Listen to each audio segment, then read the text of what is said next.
Jornalista não nasceu para doutor. O homem da palavra tem que ser astuto, humilde para interrogar o letrado, respeitoso para falar com o matuto. Na categoria de jornalista, eu tinha que ser cordial e apresentar o meu entrevistado. Na qualidade de fã e admirador, tomei a liberdade e escrevi um versinho sem vergonha para homenageá-lo.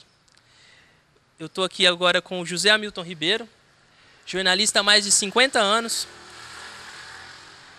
em revistas como Realidade, Abril, há mais de 25 anos no Globo Rural. Eu queria começar a entrevista agradecendo o José Hamilton por estar dando esse espaço para a gente. O José Hamilton esteve em Ribeirão ontem para participar do Prêmio ABAG, que a partir do ano que vem vai chamar Prêmio ABAG José Hamilton Ribeiro de Jornalismo. E eu estou com o livro dele aqui em mãos, o Repórter do Século.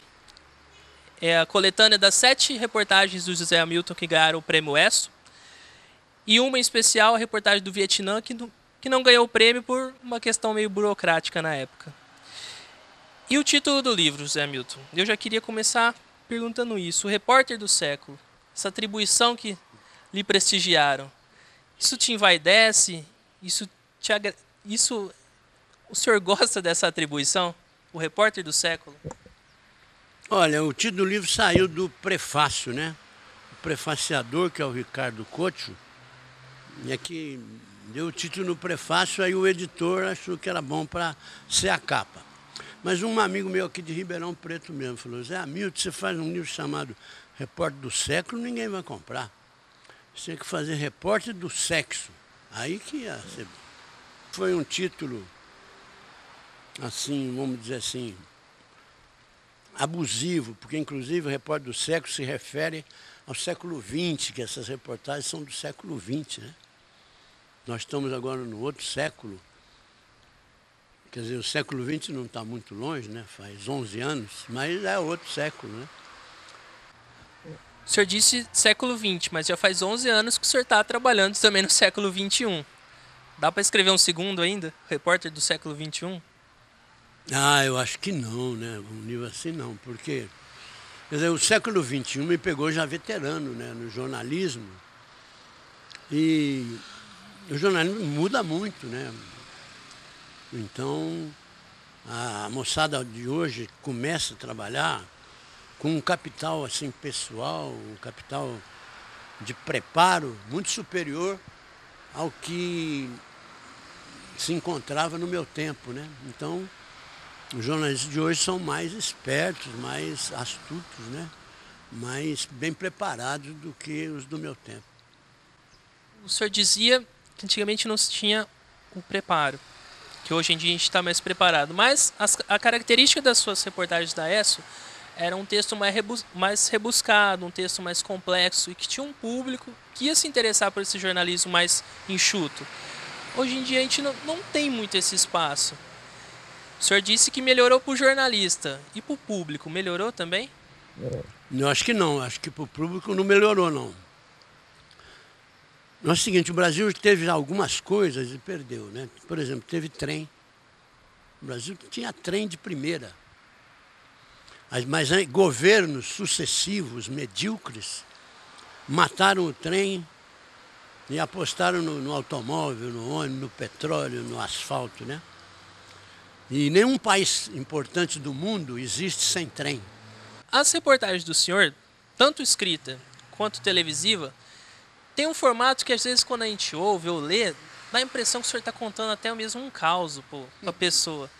Da forma simples, com que o senhor vai até a fonte, na humildade, com o pesquisador, com o médico, de admitir que não sabe um tema, para você aprender ele e contar para quem está recebendo a sua mensagem, para o seu leitor, para o seu telespectador.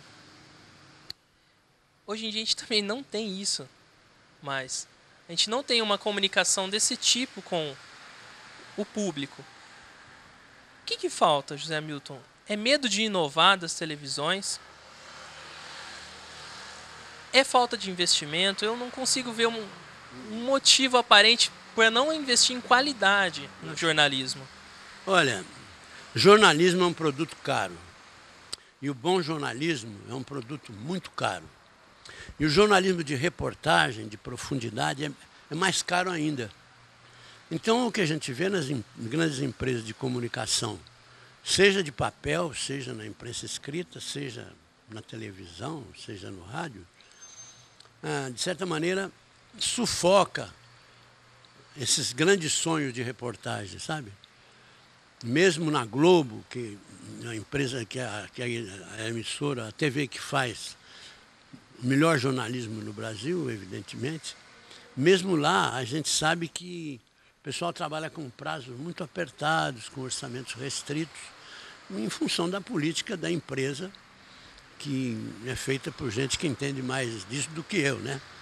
Mas, de qualquer maneira, a falta de um jornalismo assim, de qualidade é sempre decorrência de uma decisão empresarial e nunca do jornalista, que se depender do jornalista, ele faz coisa boa.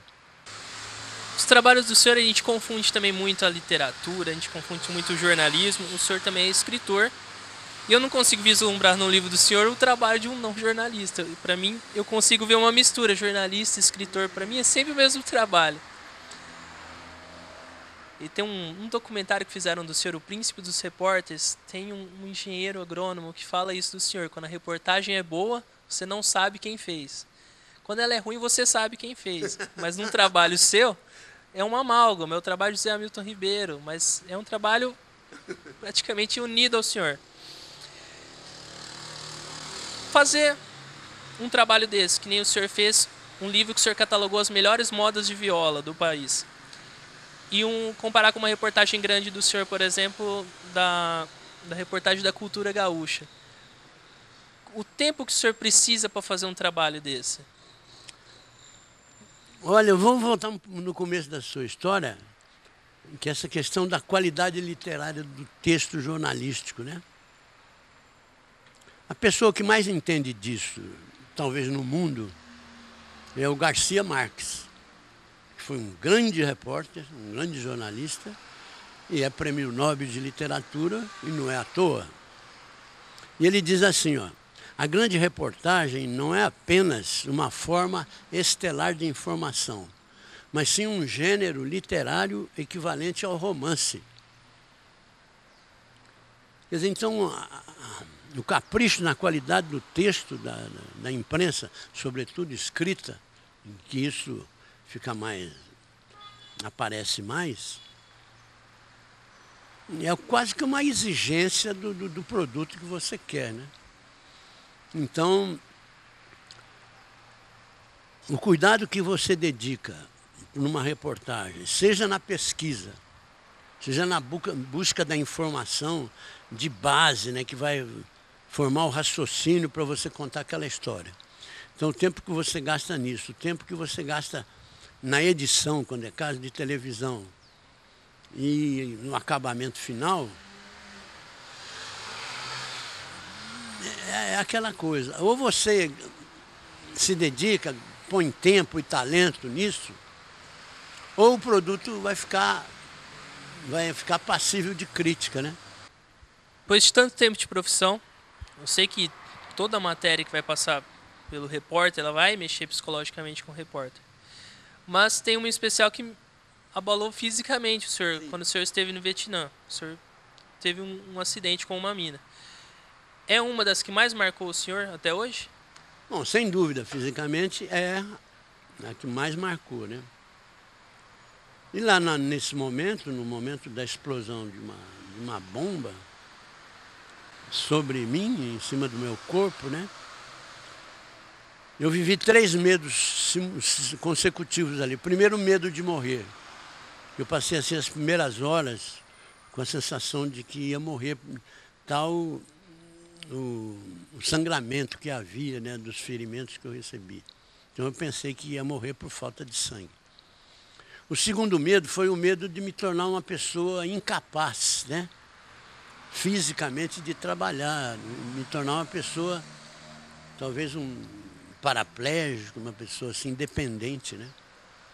E depois o terceiro medo foi o medo que eu fosse, mesmo que vivesse na profissão mais tempo, rotulado como aquele cara que fez uma reportagem e depois não fez mais nada, né? Zé Hamilton, Já disse que sou um grande admirador do senhor. Se ficar aqui, eu vou ficar a tarde inteira conversando com o senhor. Eu só queria, para finalizar, pedir... O senhor contou ontem, lá na entrega do Prêmio Abaga, a história do juízo, de como a mulher ganhou o juízo. O senhor aprendeu essa história com um rapaz lá na Bahia. Eu queria que o senhor contasse ela novamente. Então ele disse que Deus, quando fez o mundo, né? Pegou um balde de juízo, botou do lado do banquinho dele, que é onde ele estava sentado, ajuntou um barro, assim, um barro vermelho, meio grosseiro, com um fiapo, e começou a esculpir o Adão, o primeiro homem, né? Quando o Adão ficou pronto, assim, a escultura ficou pronta, Deus soprou na boca do Adão, ele acordou, assim, sonolento. Aí Deus meteu a mão no balde de juízo, jogou na cabeça dele, né? E o juízo escorreu da cabeça para os pés, né? E aí o Adão levantou e saiu assim andando, foi na direção do jardim ali para comer umas goiabinhas, né? Aí Deus foi fazer a mulher. Já escolheu um barro melhor, pegou uma argila branquinha, lisinha, né? Começou a esculpir, já começou a exagerar nas curvas, chegou a pôr biquinhos em certos lugares, né? E aí, quando ficou pronta, achou que estava bom, Deus soprou na boca da mulher, da Eva, ela abriu os olhos, viu que estava nua, já maliciou, saiu correndo. Não deu tempo de Deus pôr o juízo na cabeça.